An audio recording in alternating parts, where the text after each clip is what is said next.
میں محترم، آج احباب کے سامنے اللہ کے پیغمبر جناب محمد رسول اللہ صلی اللہ علیہ وآلہ وسلم کے صحابی جناب ابو طلحہ رضی اللہ تعالیٰ عنہ کا ایک مختصر سا واقعہ آپ احباب کے سامنے بیان کریں گے۔ یقین کیجئے یہ واقعہ ایک کامیاب مومن کی ایک نشانی ہے۔ حضرت ابو طلحہ رضی اللہ تعالیٰ عنہ کا ایک بہت بڑا ایک باغ تھا اور بہت گنا ہوا۔ اللہ کے نبی کے صحابی اپنے باغ کے اندر صبح کے وقت نفل ادا کر رہے ہیں، اور جناب ابو طلحہ نے دیکھا کہ ایک پرندہ آیا اور وہ درختوں کے اندر آ کے پھنس گیا۔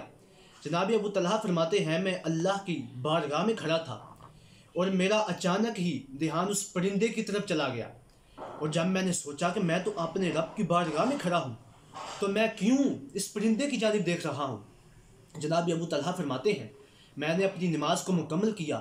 نماز کو مکمل کرنے کے بعد میرے دل کے اندر ایک کیفیت پیدا ہوئی۔ میں نے کہا کہ میں اپنے رب کے سامنے کھڑا تھا اور میرا دھیان کسی اور جانب کیوں ہو گیا۔ جناب ابو طلحہ فرماتے ہیں مجھے یہ بات گوارا نہ ہوئی، میں اللہ کے نبی کے پاس آیا۔ میں نے آ کر اللہ کے نبی کو سارا واقعہ سنایا اور اللہ کے نبی کو فرمایا اے اللہ کے نبی مجھے بتلائیے کہ یہ گناہ جو مجھ سے ہوا ہے اس کی تلافی کیا ہے۔ جناب ابو طلحہ فرماتے ہیں میں نے کہا اللہ کے نبی میں اپنے رب کے سامنے بارگاہ جلیلہ میں کھڑا تھا اور میرا دھیان کسی اور جانب ہو گیا۔ میں اس گناہ کی اس غلطی کی تلافی میں اپنا پورے کا پورا باغ اللہ رب العزت کے راستے میں دیتا ہوں۔